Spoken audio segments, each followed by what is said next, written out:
My name is Jenna Fenton, and I'm honored to be a part of the movie Love in Black and White. I hope that years of my experience with interracial dating is helpful and full of knowledge for people that maybe don't understand or have questions. So thank you, thank you, thank you. The media for me has not been a huge influence in my dating choices. I was 17 when I had a first interracial dating experience in college. And I can't say that I was enlightened or encouraged by a movie I had seen or a music video or anything like that. I just liked what I liked. I was attracted to that particular person, and he happened to be Black. I was raised to see no color, and I had a list of things that I enjoyed about people, and really being Black wasn't on it. It was a smile and personality and swagger. And although media does portray that in Black men, and they do have that, it wasn't really the first part of my curiosity per se. I have been fortunate enough to have friends and family who have just supported who I've loved and who I've dated. My family, I think because I haven't seen color, I really get it from them. My parents have been amazing and have really just said, we don't care if somebody's purple, exaggerated, but they care about character and kindness and loyalty.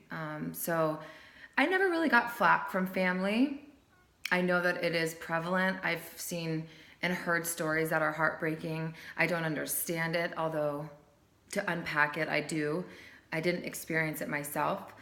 In regards to friends, friends are protective. And so even if you're dating, someone of your same race or not, and you're brokenhearted, most friends, go to the side of you.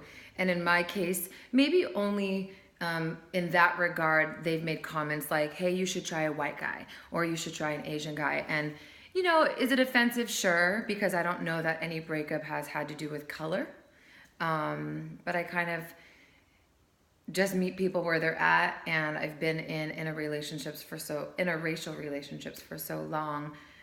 It's expected, unfortunately, and I hope with this we create some kind of movement. I would have to say what attracted me to the person that I have dated in the past is really, I like a quiet giant. I like a man with confidence. I think a smile and a physique is a bonus. And Black men for me have been that. I love a little touch of charisma and personality.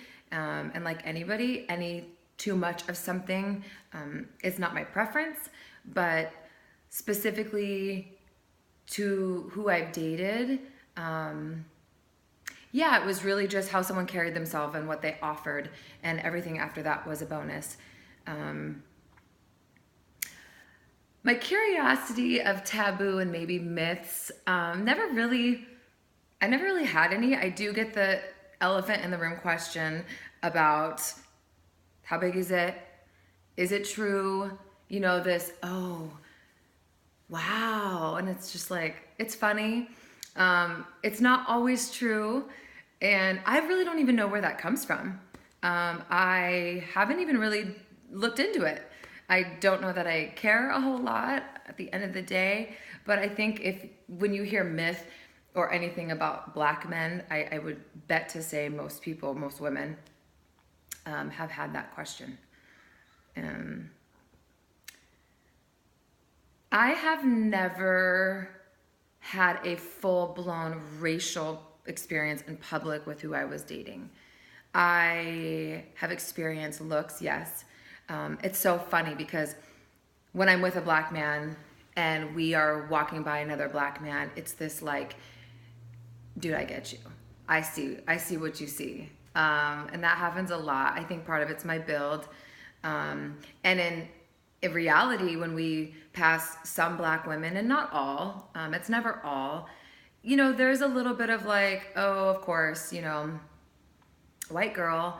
And I could bet why. I have never really sat and talked about it and or asked. And with people of my own race, there's this like look of like, oh, he must be somebody, and not like somebody to a positive effect, somebody like a rapper, a gangster, an athlete, oh, he cheats. Oh, and it's just like, it's sad, it's I don't know where that necessarily comes from, and I know that everybody in their own race has their thing.